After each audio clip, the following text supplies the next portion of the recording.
Qawluhu 'alan nabi bitasydidi wa yajuzu tarkuhu ma'al hamzi wa huwa fa'ilun imma bima'na fa'ilin aw maf'ulin wa 'ubbira bihi duna ar-rasul li'annahu aksaru urudan fil qur'ani wa ba'duhum yakhtaru at-ta'bir bir rasul dunan nabi li'anna risalata afdalu minan nubuwati khilafan lil izzi ay li izzi ibni abdissalam.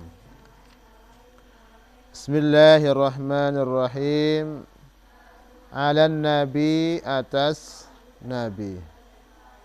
Dalam bait syairnya, summa salatu ma salamin laiki alan nabi. Nah, qiraatnya alan nabi absahil khalaiqi Muhammadin wal ali wal ashabi man atqanul qur'ana bil i'rabi. Maka kata-kata an-nabi itu bitasydid, dengan tasydid. Ya. Wa yajuzu tarkuhu, ya nabi, ya itu ala nabi. Boleh juga meninggalkannya. Kita bilang nabi tanpa tasydid. Ma'al hamzi, bersama hamzah. Dibaca nabi berarti. Berarti asalnya naba'a. Yang naba'a itu artinya memberitakan. Wa huwa fa'ilun, dan dia adalah timbangan fa'ilun. Ya nabiyun fa'ilun. Ya nabiyun fa'ilun.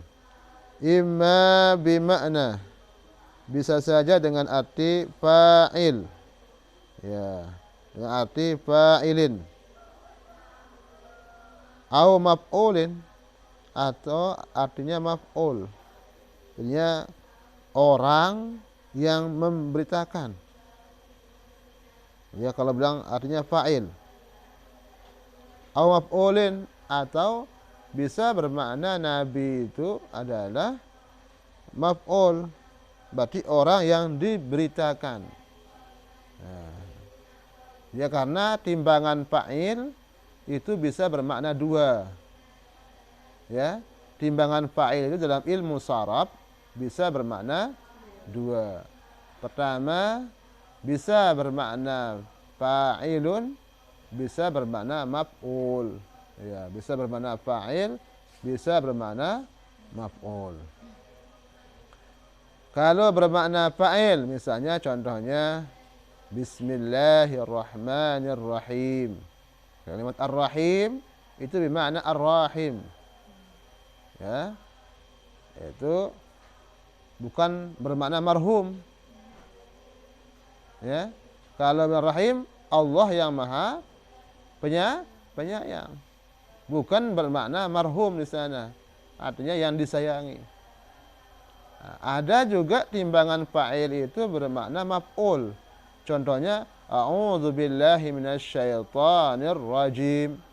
Nah, kalimat rajim itu timbangan fa'il juga. Tapi maknanya adalah marjum. Ya. Nah, bukan dia yang merejam, tapi dia yang direjam. Maka yang terkutuk, ya, artikan terkutuk. Nah, ini timbangan fa'il. Ya, timbangan fa'il. Itu ada dua. Bisa bermakna fa'il, bisa bermakna maf'ul. Nah, contohnya yang bermakna fa'il seperti kalimat ar-rahim. Ya. Ar-rahim. Bermakna ar-rahim, fa'ilnya, bermakna fa'il. Ar-rahim. Kalau maf'ul, contohnya kalimat ar-rajim. A'udzubillahi minasyaitonir rajim. Maka bermakna maf'ul, berarti marjum. Ya, marju'. Nah, kalau kita kias timbangan fa'il ini dengan timbangan nabi, nabiyun, fa'ilun. Nah, nabiyun, fa'ilun. Maka juga sama. Bisa bermakna fa'il, bisa bermakna maf'ul. Nah, kalau bermakna fa'il, maka artinya nabiyun yaitu orangnya. Orang yang memberi kabar. Ya, orang yang memberi berita. Sedangkan kalau bermakna maf'ul berarti orang yang diberitakan, arti orang atau orang yang dikasih berita. Atau orang seorang nabi, ya makanya seorang nabi itu artinya seorang yang diberikan wahyu. Nah, diberikan wahyu artinya diberikan berita berupa Al-Qur'an. Nah, itu maksudnya imma bimakna fa'ilin au maf'ulin. Bisa bermakna fa'il atau isim maf'ul. Wa ubbira bihi, dan ditakbirkan dengannya dunar rasul, tanpa adanya rasul, tanpa menggunakan rasul. Kenapa tidak mengatakan ala rasuli, summa salatu wa salamil laiki ala rasuli, misalnya ala rasuli, tapi menggunakan alan nabi. Li'annahu, karena dia kalimat nabi itu aksar urudan fil Quran, paling banyak datang dalam Al-Quran dibandingkan dengan kalimat rasul. Nah, ini alasannya ya, kenapa musannif pengarang kitab ini menggunakan kalimat apa? Ala nabi, tidak menggunakan ala rasul, karena kebanyakannya menggunakan kalimat nabi dalam Al-Quran. Ya ayyuhan nabi. Nah, dia kena rasul itu ada tapi sedikit. Nah, yang banyak apa? Menggunakan kalimat nabi. Wa ba'duhum, dan sebagian mereka yakhtaru ta'bir, memilih mentakbir, mengungkapkannya bir rasul, dengan kalimat rasul, dunan nabi, bukan nabi. Jadi sebagian ulama banyak juga yang mengutamakan kalimat rasul, tidak menggunakan kalimat nabi. Li'anna risalata, karena risalah kerasulan afdalu minan nubuwah, lebih afdal daripada kenabian. Jadi karena kalimat risalah itu lebih afdal. Karena kalau sudah bilang nabi itu umum, tapi kalau bilang rasul itu lebih khusus. Maka setiap rasul itu nabi, bukan setiap apa? Nabi itu rasul. Nah, ini yang perlu diingat. Berarti kullu rasulin nabiyun wa laisa kullu nabiyin rasulun. Nah, ini setiap rasul itu nabiyun. Nah, setiap rasul itu nabi, dan bukan setiap nabi itu rasul. Kenapa? Rasul lebih khusus. Karena makna nabi itu kalau kita belajar ilmu tauhid adalah manusia atau insan yang diberikan wahyu dan tidak disuruh untuk menyampaikannya. Kalau disuruh menyampaikannya, maka disebut dengan nabi rasul. Itu bedanya. Sehingga rasul lebih apa? Lebih khusus, ya. Nabi lebih umum. Maka karena dia lebih afdal, orang yang dikasih nabi dan dikasih risalah lebih khusus, lebih afdal jadinya. Maka sebagusnya diucapkan dengan kalimat rasul. Nah, ini pendapat ulama. Li'anna risalah afdalu minan nubuwah. Ya. Khilafan, berbeda pendapat, lil Izzi bin Abdussalam, bagi ulama yang bernama Izzi bin Abdussalam. Dia kebalikannya, kalau Izzi bin Abdussalam ini mengatakan Nabi lebih afdal katanya. Sedangkan kebanyakannya itu menggunakan risalah itu lebih afdal. Wa absahul khalaiki. Wa absahil khalaiki. Ini sambungan baitnya. Alan Nabi absahil khalaiki. Apa arti absahil khalaik? Sepaling pasih makhluk. Sepaling pasih makhluk. Ai asyadduhum, sepaling keras mereka, fasahatan, menjihat pasih. Biqaulihi sallallahu alaihi wasallam, karena sabda Rasulullah sallallahu alaihi wasallam, ana absahu man nataqa biddadi, saya orang yang paling fasih mengucapkan biddadi, dengan kalimat dad. Ya, saya manusia yang paling fasih mengucapkan kalimat dad. Itu kata Nabi.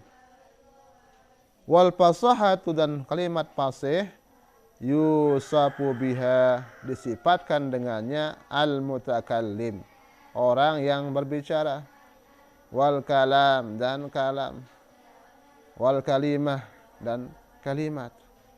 Fayuqalu, maka dikatakan mutakallimun fasihun, orang yang berbicara yang fasih, wa kalamun fasih, dan kalam yang fasih, wal kalimatu fasihatun, dan kalimat yang fasih. Bi khilafil balaghah, berbeda dengan balaghah. Fa innaha, maka sungguhnya kalau balaghah itu, yusafu biha, disifatkan dengannya, al mutakallim, orang berbicara saja, wal kalam, dan orang perkataan, dunal kalimah, bukan kalimat. Nah, itu bedanya ya, kalau fasahah dengan balaghah. Ya. Kalau fasahah dalam ilmu balaghah ini ya, al fasahah itu adalah wasfun, ya, wasfun lil, pertama lil kalimah, yang kedua lil kalam, yang ketiga lil mutakallim. Nah, ini tiga linya untuk kalam. Sedangkan kalau balaghah itu wasfun, sifat lil kalam, terus lil mutakallim. Ya, dua ini. Ya. Dua dia. Sedangkan kalau ke fasahah tiga. Dia beda dia. Dia ada yang dua, ada yang tiga. Maka untuk fasahah ini lebih umum, karena dia mencakup juga kalimat. Sedangkan untuk balaghah itu hanya sampai kalam dan mutakallim. Fayuqalu, maka dikatakan mutakallimun baligh, seorang mutakallim yang ahli balaghah, yang baligh. Wal kalamun baligh, dan kalam yang baligh. Wala yuqalu, dan tidak dikatakan kalimatun balighah. Nah, tidak ada nama dalam balaghah itu namanya kalimatun balighah. Kalimat yang baligh itu tidak ada. Ya, ada hanya kalimat yang fasahah. Nah, itu. Jadinya ya, kalau bilang fasahah itu lebih umum ya, mencakup semua aspek dari pembicaraan, baik dia dari segi kalimatnya, dari segi kalamnya, dan dari segi orang yang berbicara. Nah, itu. Sedangkan kalau balaghah itu hanya dua unsurnya, orang yang berbicara dan kata-kata yang digunakan untuk berbicara. Nah, itu kalamnya, bukan kalimatnya. Nah, itu. Wa ma'na fasahatil mutakallim. Apa arti fasah mutakallim itu? Fasih orang yang berbicara itu. qudratuhu, kemampuannya, alal ityan, atas mendatangkan, bikalamin fasih, dengan perkataan yang fasih. Nah itu arti fasahatul mutakallim. Jadi kemampuan dia untuk berbicara dengan fasih. Nah ini jadinya orangnya jelas bicaranya. Ya, tidak ada tanapurnya. Tidak menggunakan kalimat-kalimat yang berat. Dia juga tidak menggunakan takkid. Takkid itu dulu maknanya adalah tidak menyalahi ilmu nahwu, ilmu saraf. Nah, kalau berbicara itu namanya orang yang fasih. Tidak ada hasyu. Hasyu itu adalah kalam yang tidak ada faedahnya. Jadi semua maknanya itu ada faedahnya yang ucapan. Maka orang yang seperti itu namanya mutakallim fasih. Wa makna fasah, dan arti fasah atau kulli minal kalam, makna daripada fasih setiap daripada kalam dan kalimat, huluhu, sunyinya, minat tanapur, daripada kalimat tanapur. Nah, jadi kalau kita belajar ilmu balaghah, tanapur itu adalah apa? Wasfun fil kalami yujibu siqalahu. Itu tanapur. Jadi kalam, sifat kalam yang menunjukkan berat atas lidah. Nah itu makna daripada tanapur. Jadi kalau diucapkan berat, ya, kalau diucapkan apa? Berat. Itu namanya tanapur. Jadi susah diucapkan. Maka kalau mau fasih itu dulu dianjurkan untuk tidak menggunakan kalimat-kalimat yang berat. Ya. Nah, itu harus hulu. Kalamnya juga harus jangan sampai menggunakan kata-kata yang berat. Wal haswi, dia juga harus sunyi daripada haswi. Apa haswi itu? Perkataan yang tidak ada maknanya atau faedahnya. Itu dari haswi. Al kalam la khaira fih. Ya, atau kita sebut dengan kalam lagu. Kalam yang kosong. Tong kosong, nyaring bunyinya. Nah, itu aja banyak omong, tidak ada isinya. Nah, jadi itu namanya hasyu. Ya, kalam yang hasyu. Kalam yang tidak ada faedahnya, muter-muter saja. Tapi tidak ada faedah yang bisa diambil. Nah, itu namanya orang yang banyak bicara tapi isinya tidak ada. Nah, kalau mau fasih, baik kalam dan kalimah itu harus menggunakan kalimat-kalimat yang bermutu. Ya. Nah, sehingga harus dia huluhu ani minal tanapur dan haswi. Yang ketiga, wa ta'kid. Dia harus hulu, sunyi daripada ta'kid. Apa ta'kid itu? Ta'kid itu dulu maknanya adalah mukhalifun lil nahwi was sarfi. Jadinya dia berbeda dengan kaidah ilmu nahwu, kaidah ilmu saraf. Jangan sampai kalau kita berbahasa Arab itu menyalahi atau melanggar hukum kaidah ilmu nahwu dan ilmu saraf. Misalnya ini harus berdapat punya fa'il, kita bariskan atas misalnya atau bariskan bawah. Itu melanggar kaidah ilmu nahwu. Atau tasrifan ilmu saraf kita langgar misalnya. Ini seharusnya ini masdarnya seperti ini. Tapi kita tambah-tambahkan dia. Nah, itu juga melanggar tasrifan ilmu saraf. Nah, kalau ada kalimat-kalimat yang tidak sesuai dengan kaidah ilmu nahwu, ilmu saraf, itu namanya ta'kid.